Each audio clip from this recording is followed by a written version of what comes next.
Welcome everyone to The New Fly Fisher. I'm your host, Bill Spicer. Today we're in Calgary, Alberta to fish the famous Bow River. Joining me today is fellow host Jenna McEwen and her father, Colin McEwen.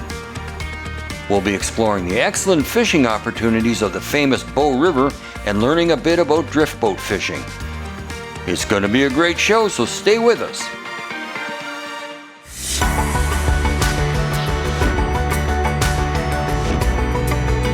That's a nice sized fish. I will catch these all day.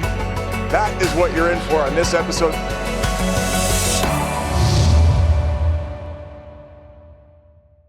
The New Fly Fisher is supported by Tourism Calgary, Travel Alberta, Orvis Fly Fishing, Scientific Anglers, Trout Unlimited, WeatherTech Canada,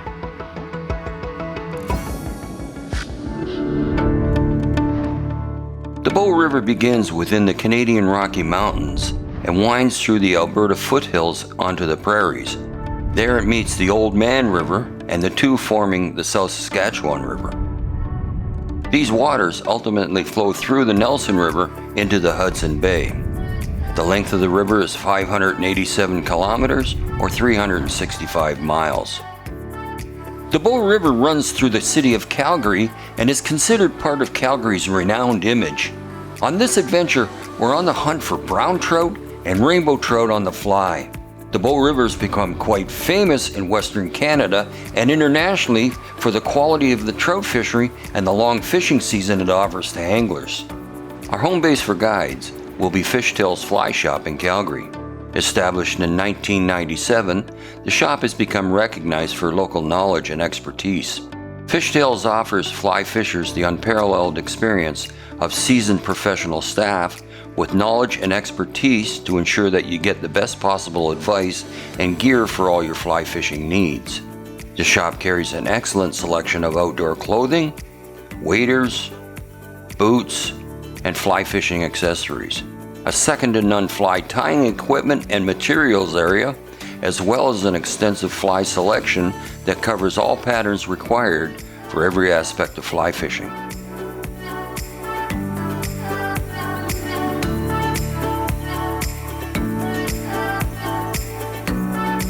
A drift boat is a beautiful example of design and function and an excellent watercraft for fly fishing. Drift boats are designed and evolved from the large dories fished in the North Atlantic, designed to drift down the river with the current and the rower controlling the speed.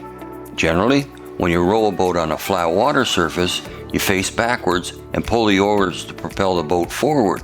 In the case of a drift boat, the rower faces forward and pulls on the oars to regulate the speed and guide the boat through and away from potential hazards. This could be fallen trees, big rocks, or even rapids.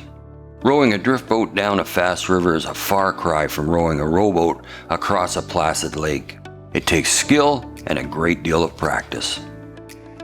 To start our trip, I set out on the water with fellow host Jenna McEwen and Fishtail Fly Shop's owner Nancy Storwick. Our guide for today is Terry Johnson. Terry's been guiding on the Bow River for over 20 years and has considerable knowledge about the different seasons and how to fish this wonderful river. Why am I casting out again? Ooh. Fish on. Yeah, there we go. Fish on. It's nice to have a... Oh, that's a nice fish, Terry. It's a nice rainbow. Yes, it is. Woo! Oh, there you go. There's a 19.5-inch rainbow trout from the Bow River. All right, let's Wow. let you go here. Okay. What an awesome start to the day. Good job. There's the launch, yeah. There's a few rules to follow when fishing from a drift boat on the Bow River, such as the person in the front of the boat gets first try at the fish. Determine who's going to fish from the front and for how long, and then switch back and forth over the course of the trip. There'll be a number of times when the boat is stopped for either waiting or having lunch. It's easy then to switch, never while the boat is moving.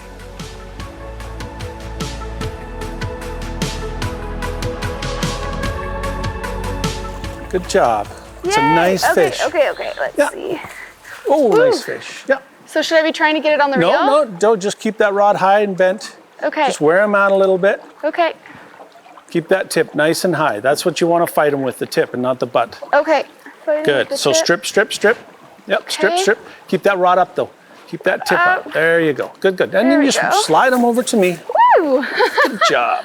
Nice and easy. Rod tip up. Rod tip up. Gotcha. Okay. And at the end here, when I scoop for him, if he takes off, you can just let him go. That's it. Okay. One more time. Okay. Strip it right up to the indicator. Right up to the indicator. Gotcha. And then slide him over. Okay. Up. Ooh. Strip more. Strip. Strip, That's okay. it. Once he kind of gets on the surface like that, you can water ski him right in Woo! to the net. Nice fish. Another pretty rainbow is- on the bow. Gorgeous. Yep. He's about 18. Off you go. Well done. Right in that middle Thank seam you there. so much. Oh yeah, we're doing this now.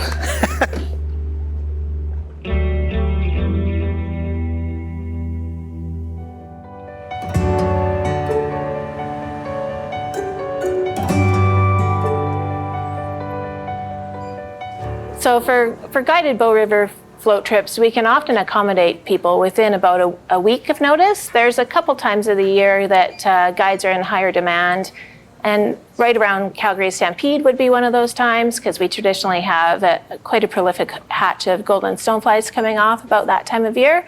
But generally we can get you out with about 4 to 5 days notice. For booking a float trip, the more notice you can give any outfitter, the better it is for everybody, really. So if you are interested in a trip, contact us early and we'll do our best to get you on the water and have you have a great day. So the average size of the fish in the bow, 16 inches, maybe a little more. It's not uncommon to catch a 19 or a 20-inch rainbow or brown when you're out for a day on the water. We are so lucky, and so many places in the world that's trophy size. And sometimes when we catch, a 14-incher, we're like, well, that's just a little guy. Let's get him back in the water. Whereas other places that might be a trophy trout. So. When fishing from a drift boat, fairness is paramount. Each angler gets 180 degrees of fishing area, with the oars essentially being the dividing line. If you stuck the oars straight out from the boat, the front angler would be able to fish everything in front of them and the rear angler everything behind them. Casting beyond the 180 degree mark is considered bad manners. Yep. Like you say, they head for right under the boat, don't they? Yeah, if they've been hooked before, they know where to go. That's a real honest to goodness fish. Yeah. Ooh. Come on now. How am I gonna net that? There we go. How'd that happen? It jumped through the net and the hook hooked it. Well, we added a piece of split shot to the bottom of the rig to make sure we were on bottom. Fish seem to be very lethargic today, so it's not the biggest fish in the river, but it's a good start. Being aware of your line, backcast, and your surroundings is very important when fishing from a drift boat. You may have to adjust your cast to directly over your head, or turn and cast backwards. The normal cast will have the fly whipping directly over the guide's head. Pay attention. The guide will always do his best to put you in a good position, but you need to be smart and pay attention as well. You don't want to hook your guide.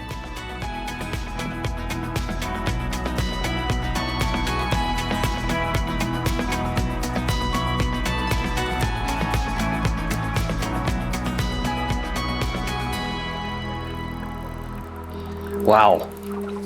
Just hammered it. Just hammered it. And I think he's gone. He's gone. Oh man, that was a big fish. That was a big fish.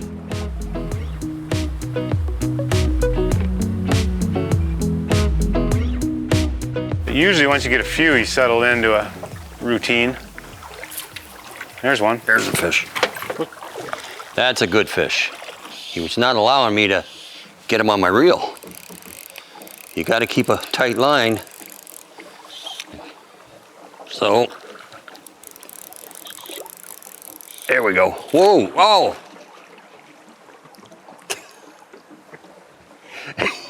Wonder what he was on. I don't know. If it wasn't for bad luck, I'd have no luck at all.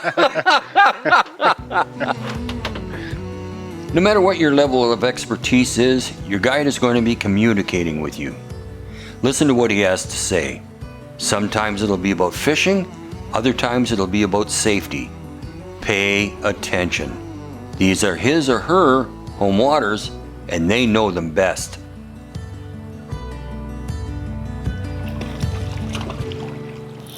That's a good fish.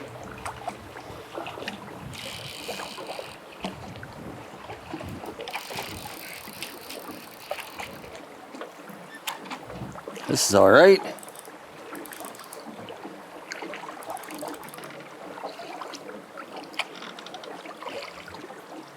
Excellent.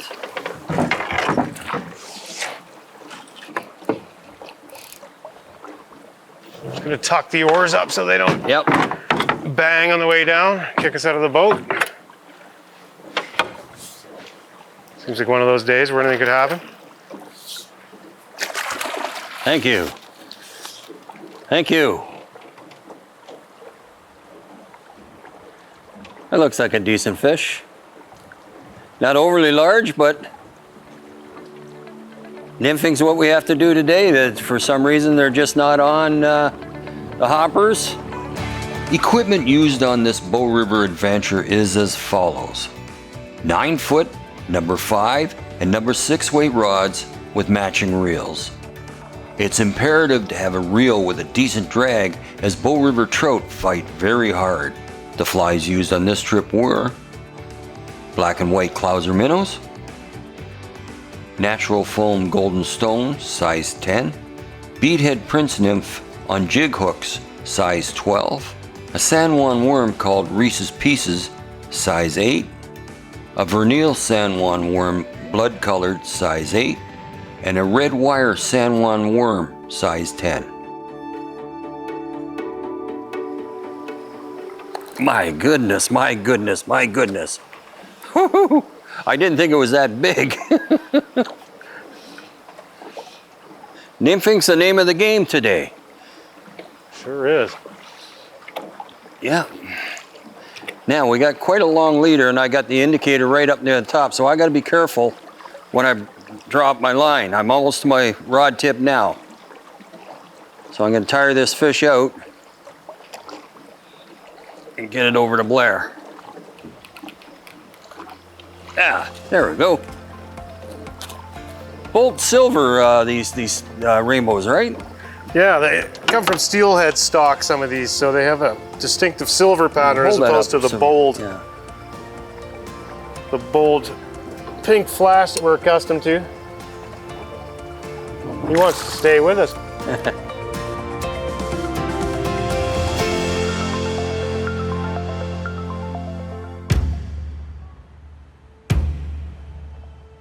Calgary's a clean and modern-day city, a great place to do business or visit on a vacation, but it has far more to offer for anglers.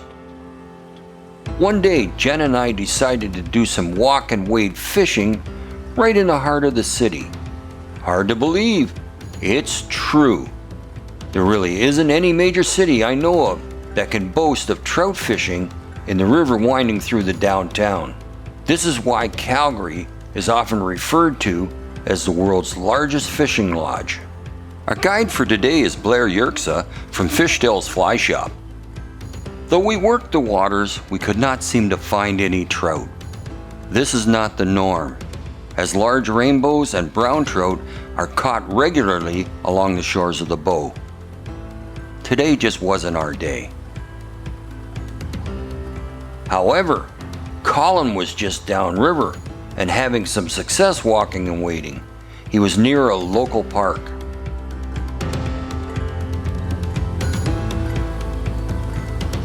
You want to be right on the edge where they would kind of be sitting, just waiting for something to come down in that fast current.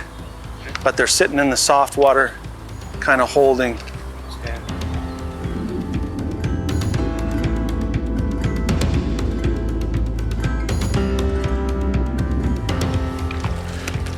That's it, slide them over. Nice, nice, nice, nice. Scoop them up. That's the way to end the day there. Well done, Colin. Oh, a beauty too. Look at that guy. See if he'll behave. Oh yeah. Okay, fish, there we go, there we go. Now he's behaving. Are you ready? I'm gonna let you slide out. After hearing of Colin's success downriver, Blair decided to take us to a new location still within the city limits and try our luck there. Blair is a very knowledgeable guide who gave Jenna some great pointers on how to cast the dry dropper rig. So Jenna, I understand that you don't have a whole lot of experience throwing dry dropper, so I thought I'd give you a quick rundown of what we're going to be doing today. The reason we fish the dry dropper is it offers you a little bit of an alternative from nymphing. So you have the benefit of fishing subsurface where 90% of the trout eat, but you also have the opportunity to get one to eat the top fly, which is the most exciting part of fly fishing. Second to that, it also allows you to fish a little shallower water than you would with a traditional nymph rig. So in a scenario like this, we'd walk up, we have a riffle on our right. We always kind of start casting short first so we don't put line over fish. So our initial cast will kind of be short, closest to the bank, so we're not covering any fish with line before we get there. So we throw a cast somewhere in that zone. What we want to do, the trick to this type of fishing is controlling your line. So keep a lot of the line off the water, mend it constantly, and that'll get that dropper down, as well as you don't get a lot of drag on your dry fly that way. As we progress through this run, we'll work a little further out each cast.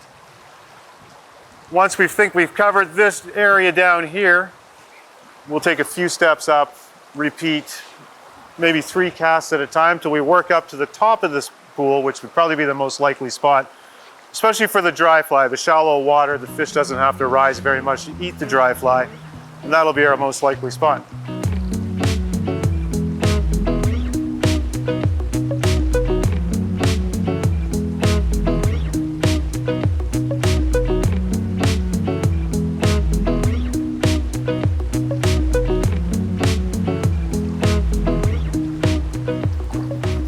Even on a windy day, you can catch trout here. Mind you, it's not a lunker by any means. Now, if you turn a trout upside down like that, they calm down. There we go. Just a little guy, but it's a start. Although we didn't hook into any trophy fish today, a day spent exploring new waters is always a day well spent.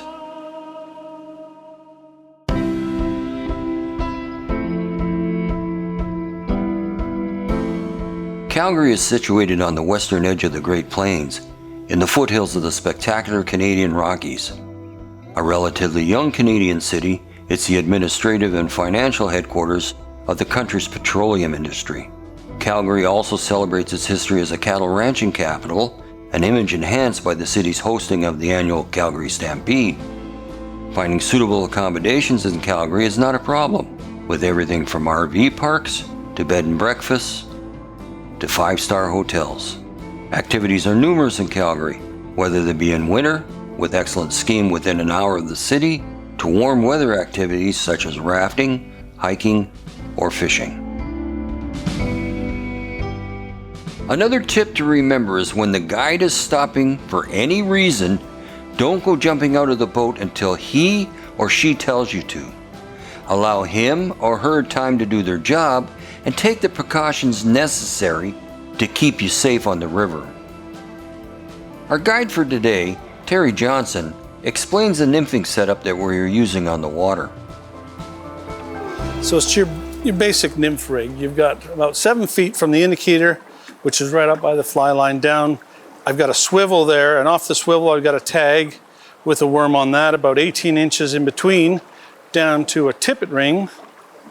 And I'll have 2 tags, a short tag with another chenille worm, and then a long tag with the weight or the wire worm on the bottom. So that's kind of your anchor. It gets both those down, and those are just dead drifting, kind of hanging out to the side as you go down. So it's a pretty effective rig. And you can change those up for nymphs or any other little bug that you want to throw on there. San Juan worms work here. Yeah, they do, I'm afraid.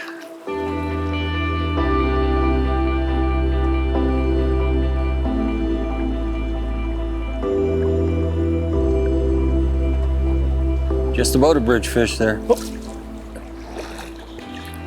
That's better fish. Yep, rainbow. That's a little better. That is. That's what we're looking for. Oh yeah.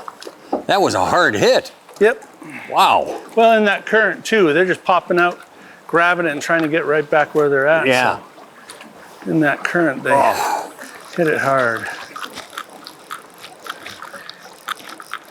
That's not bad. Not huge, but it's not bad. Nope.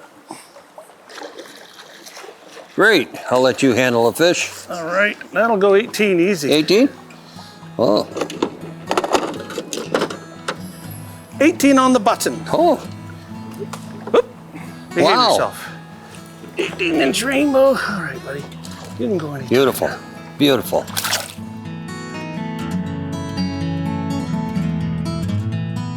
One of the most wonderful things about the Bow River is that it welcomes anglers of all abilities. The Bow River is a relatively tame and slow-running river that is perfect for first-time anglers or even experienced anglers. This is an amazing bucket list experience that every angler should have the opportunity to enjoy. A big thanks goes out to Fishtails Fly Shop for guiding us and Calgary Tourism for hosting our wonderful trip. Want to learn more about the show? Come and see us online at thenewflyfisher.com. From all of us here at The New Fly Fisher, thanks for joining us, and we'll see you next time. The New Fly Fisher is supported by Tourism Calgary, Travel Alberta,